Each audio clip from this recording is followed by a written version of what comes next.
নমস্কার। কাল যেখানে গল্পটা শেষ করেছিলাম, আবার ঠিক ওখান থেকেই আবার শুরু করছি। পরের কিছু অংশ পড়ছি। কি ভীষণ সুন্দর গল্পটা, এত সহজ সরল, কিন্তু কবিগুরুর লেখার হাতের জাদুতে অসামান্য হয়ে উঠেছে। এটি রবীন্দ্রনাথ ঠাকুরের ছোট গল্প ঘাটের কথা। আমি পড়ছি। বর্ষার আরম্ভে গঙ্গা যেমন প্রতিদিন দেখিতে দেখিতে ভরিয়া ওঠে, কুসুম তেমনি দেখিতে দেখিতে প্রতিদিন সৌন্দর্যে যৌবনে ভরিয়া উঠিতে লাগিল। কিন্তু তাহার মলিন বসন, করুণ মুখ, শান্ত স্বভাবে তাহার যৌবনের উপর এমন একটি ছায়াময় আবরণ রচনা করিয়া দিয়াছিল যে সে যৌবন, সে বিকশিত রূপ সাধারণের চোখে পড়িত না। কুসুম যে বড় হইয়াছে এ যেন কেহ দেখিতে পাইত না। আমি তো পাইতাম না। আমি কুসুমকে সেই বালিকাটির চেয়ে বড় কখনো দেখি নাই। তাহার মল ছিল না বটে, কিন্তু সে যখন চলিত আমি সেই মলের শব্দ শুনিতে পাইতাম। এমনি করিয়া 10 বৎসর যখন কাটিয়া গেল, গায়ের লোকেরা কেহ যেন জানিতেই পারিল না। এই আজ যেমন দেখিতেছ, সে বৎসর ভাদ্র মাসের শেষাশেষি এমন একদিন আসিয়াছিল। তোমাদের প্রপিতামহীরা সেদিন সকালে উঠিয়া এমনিতর মধুর সূর্যের আলো দেখিতে পাইয়াছিলেন। তাহারা তখন এতখানি ঘোমটা টানিয়া কলসি তুলিয়া লইয়া আমার উপরে প্রভাতের আলো আরও আলোময় করিবার জন্য গাছপালার মধ্য দিয়া গ্রামের উঁচু নিচু রাস্তার ভিতর দিয়া গল্প করিতে করিতে চলিয়া আসিতেন। তখন তোমাদের সম্ভাবনাও তাহাদের মনের একপাশে উদিত হইত না। তোমরা যেমন ঠিক মনে করিতে পারো না, তোমাদের দিদিমারও সত্য সত্যই একদিন খেলা করিয়া বেড়াইতেন। আজকের দিন যেমন সত্য, যেমন জীবন্ত, সেদিনও ঠিক তেমনি সত্য ছিল। তোমাদের মতো তরুণ হৃদয়খানে লইয়া সুখে দুঃখে তাহারাও তোমাদেরই মতো টলমল করিয়া দুলিয়াছেন। তেমনি আজকার এই শরতের দিন তাহারা হীন, তাহাদের সুখ দুঃখের স্মৃতিলেশ মাত্রহীন আজিকার এই শরতের সূর্যকরোজ্জ্বল আনন্দ ছবি তাহাদের কল্পনার নিকটে তদপেক্ষাও অগোচর ছিল।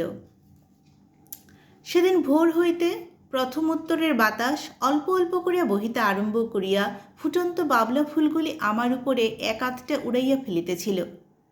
আমার পাষাণের উপরে একটু একটু শিশিরের রেখা পড়িয়াছিল। সেই দিন সকালে কোথা হইতে গৌরতনু সৌমোজ্জ্বল মুখচ্ছবি দীর্ঘ কায়েক নবীন সন্ন্যাসী আসিয়া আমার সম্মুখস্থ ওই শিব মন্দিরে আশ্রয় লইলেন। সন্ন্যাসীর আগমন বার্তা গ্রামে রাষ্ট্র হইয়া পড়িল। মেয়েরা কলসি রাখিয়া বাবা ঠাকুরকে প্রণাম করিবার জন্য মন্দিরে গিয়া ভিড় করিল। ভিড় প্রতিদিন বাড়িতে লাগিল। একে সন্ন্যাসী, তাহাতে অনুপম রূপ, তাহাতে তিনি কাহাকেও অবহেলা করিতেন না। ছেলেদের কোলে লইয়া বসাইতেন, জননীদিগকে ঘরকন্যার কথা জিজ্ঞাসা করিতেন। নারী সমাজে অল্পকালের মধ্যেই তাহার অত্যন্ত প্রতিপত্তি হইল। তাহার কাছে পুরুষও বিস্তর আসিত। কোনোদিন ভাগবত পাঠ করিতেন, কোনোদিন ভগবদ্গীতার ব্যাখ্যা করিতেন, কোনোদিন মন্দিরে বসিয়া নানা শাস্ত্র লইয়া আন্দোলন করিতেন। তাহার নিকটে কেহ উপদেশ লইতে আসিত, কেহ মন্ত্র লইতে আসিত, কেহ রোগের ঔষধ জানিতে আসিত।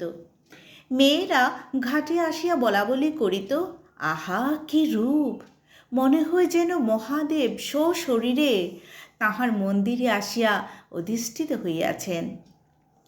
যখন সন্ন্যাসী প্রতিদিন প্রত্যুষে সূর্যোদয়ের পূর্বে শুকতারাকে সম্মুখে রাখিয়া গঙ্গার জলে নিমগ্ন হইয়া ধীর গম্ভীর স্বরে সন্ধ্যা বন্দনা করিতেন, তখন আমি জলের কল্লোল শুনিতে পাইতাম না। তাহার সেই কণ্ঠস্বর শুনিতে শুনিতে প্রতিদিন গঙ্গার পূর্ব উপকূলের আকাশ রক্তবর্ণ হইয়া উঠিত। মেঘের ধারে ধারে অরুণ রঙের রেখা পড়িত।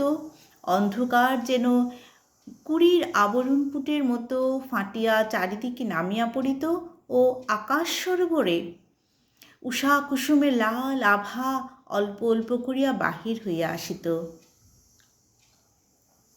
আমার মনে হইত যে এই মহাপুরুষ গঙ্গার জলে দাঁড়াইয়া পূর্বের দিকে চাহিয়া যে এক মহামন্ত্র পাঠ করেন, তাহারই এক একটি শব্দ উচ্চারিত হইতে থাকে, আর নিশিথিনীর কুহক ভাঙিয়া যায়, চন্দ্রতারা পশ্চিমে নামিয়া পড়ে, সূর্য পূর্বাকাশে উঠিতে থাকে, জগতে দৃশ্যপট পরিবর্তিত হইয়া যায়।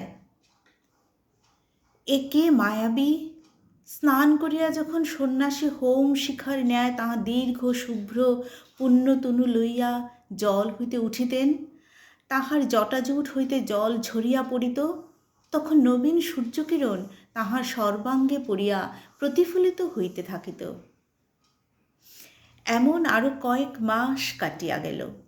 চৈত্র মাসে সূর্যগ্রহণের সময় বিস্তর লোক গঙ্গা স্নানে আসিল। বাবলাতলায় মস্ত হাট বসিল। এই উপলক্ষে সন্ন্যাসীকে দেখিবার জন্য লোক সমাগম হইল।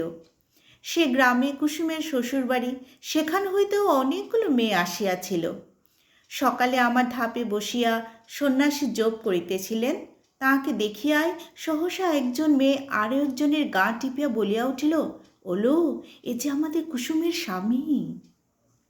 আরেকজন আঙ্গুলে 2 ঘুমটা কিছু ফাঁক করিয়া বলিয়া উঠিল, ওমা, তাই তো, এ যে আমাদের চাটুর্যেদের বাড়ির ছোট দাদাবাবু।